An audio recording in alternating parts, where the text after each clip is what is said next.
find that you want to achieve something like finding a great partner, or getting the job recognition that you deserve, or setting boundaries with others so they don't walk all over you, but it never seems to work out, despite your best intentions. You work hard at it, but no matter what you do, you always end up with the same disappointing results. You think, why does nothing work out for me? Am I being punished for something?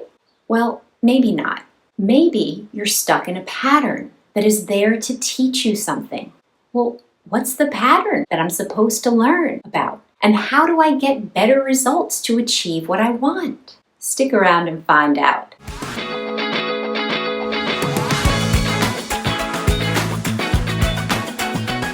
Hi, I'm Hope. I'm the author of the book, The Creative Toolbox, a practical guide to discovering and using your creativity. And I love helping people explore intuition, creativity, and self-awareness for a freer, more conscious life. To help more people access this information, please like and share this video and subscribe to my channel. When you're having trouble achieving what you want and you keep getting the same disappointing results, you're not being punished. You're likely stuck in a pattern that you can't yet break. But you don't have to be stuck in the pattern forever. Consider the idea that patterns are teachers, not punishments. Rather than seeing that you are experiencing the same problem repeatedly because life is unfair, or that there is something wrong with you, maybe you're seeing the same patterns because there is something in them that you haven't completely integrated yet. Many people think that if they keep having the same bad experience, it's because they're being punished somehow. For example, maybe they're repeatedly dating partners who are emotionally unavailable, or staying in jobs in which they aren't valued, or staying in one-sided friendships, or repeatedly going through cycles of working too hard and then feeling burnt out. It's not that these patterns exist because they're being punished. It's that the lesson will keep being presented until the person is conscious of the pattern. It's like a teacher giving a student a different opportunity to understand a concept. So it's not designed to make people suffer, it's to help people learn. How do these patterns form in the first place? Many of them develop due to early life experiences, learned beliefs about who we are, the emotional environments that we are used to being in, and the unconscious coping strategies we pick up. For example, if someone grew up believing that they can only earn love when they achieve, they find themselves becoming an overworked adult. But it's a pattern that feels familiar and normal to them. Now, at some point, they may become aware of this pattern, but awareness is often not enough to stop it. This is because while they may intellectually understand the pattern is unhealthy, that pattern has a strong emotional hold that is hard to shake, because that pattern has been with them from such an early age. It becomes associated with love, security, or belonging. This pattern will continue until new emotional experiences create a different understanding. But to invite these new emotional experiences for creating a different understanding, we need to learn the lessons that are being taught. We can do this by asking ourselves, what need am I trying to meet? What belief keeps drawing me into this situation? What am I afraid would happen if I acted differently? What boundary am I not maintaining? What familiar feeling am I unconsciously recreating? For example, if someone has a pattern of rescuing struggling partners, the lesson for them might be to learn the difference between caring for someone and being responsible for them. If someone always feels like they're being overlooked at work, the lesson may be learning to self-promote instead of wishing others would recognize them. Now, you may think you've learned a particular lesson or escaped a pattern, but it could be that only the circumstance changed. For example, Maybe you have a different partner now, but it's the same relationship dynamic. Maybe now you have a different job, but you maintain the same conflict with authority. Maybe you get a whole new group of friends, but you have the same feelings of being excluded. So the details on the surface change, but that emotional pattern underneath hasn't gone anywhere. It's like you're living the same story with a new cast of characters. Now, if you were getting these results because you were being punished, all that you would receive is suffering. But because there is always an opportunity to see your situation as a learning experience, you can choose to see it that way. This doesn't mean everything that's hard is a lesson. Sometimes there are circumstances out of our control. But when you see the same thing happening in different situations, it may be worth asking yourself, what is this pattern trying to show me that I haven't fully understood yet? This is very different from asking, why does this keep happening to me? Because while the second question keeps you stuck as a victim in your own pattern, the first question looks for the lesson, which is what is needed for meaningful change to happen.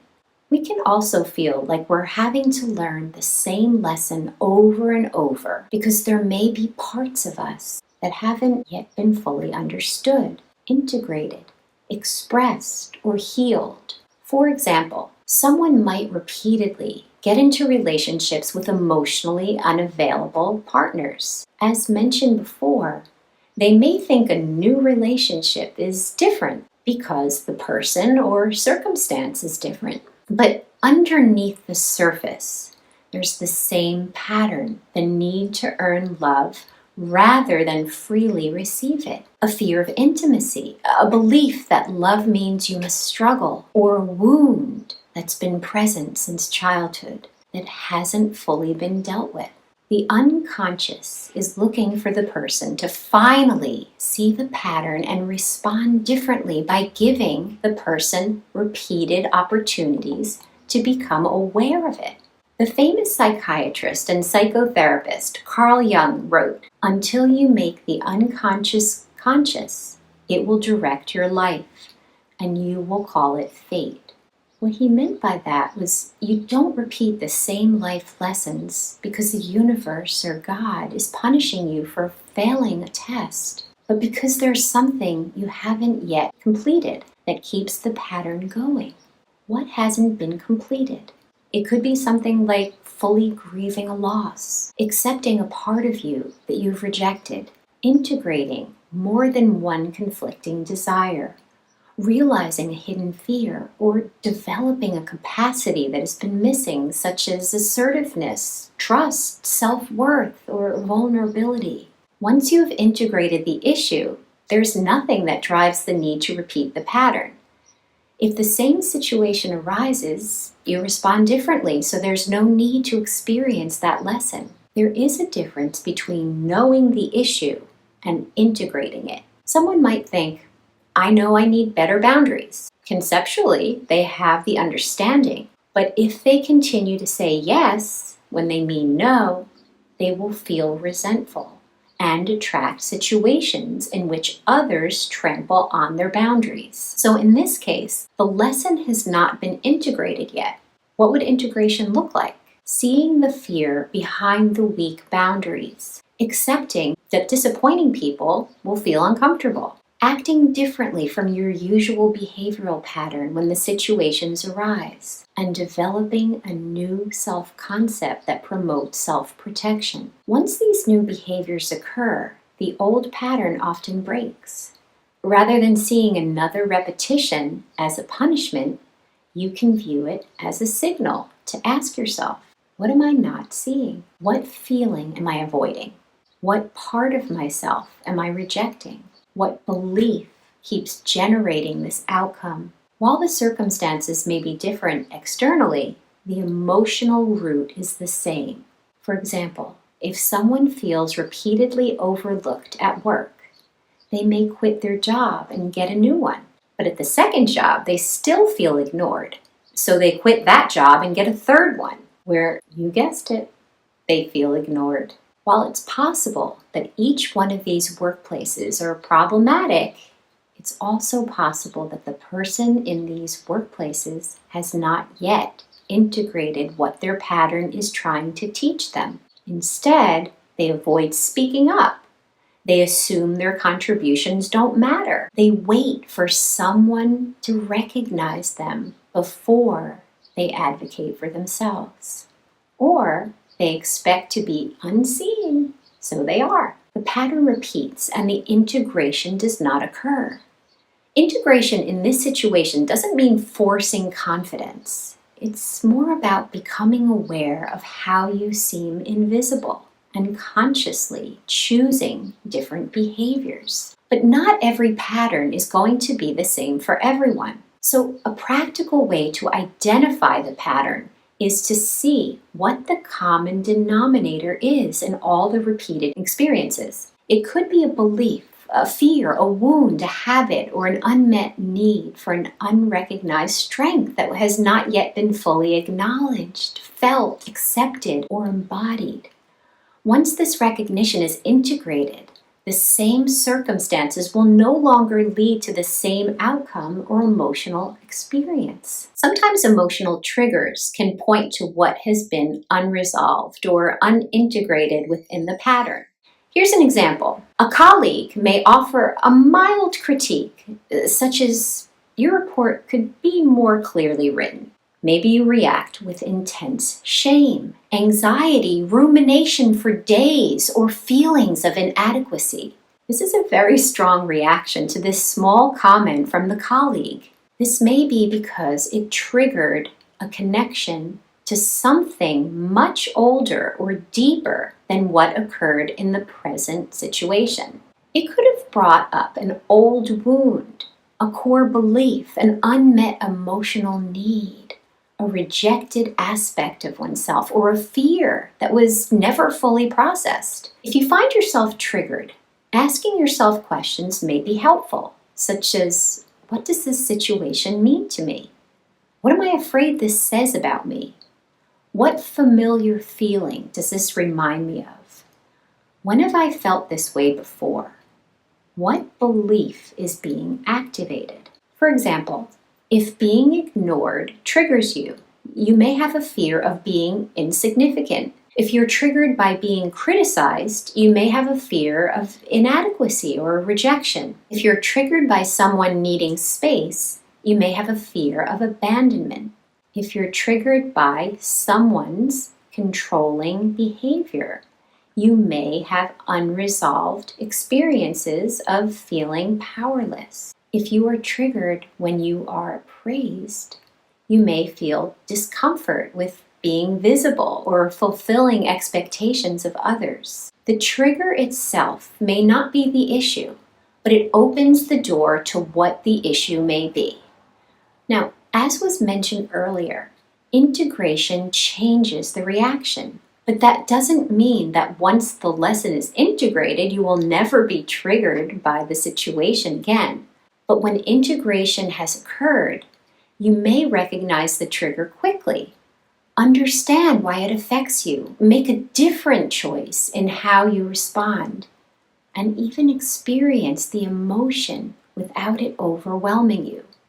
For example, if your friend didn't text you as she promised, before integration, you may think, my friend didn't text back. She doesn't care about me. If it happens after integration, you may think, I'm getting that old feeling of being forgotten, but I really don't know enough about her situation to know that she doesn't care. In other words, while the old emotion may exist, it doesn't consume you, and you don't have enough information yet to interpret it accurately, so you don't jump to conclusions that may not be true.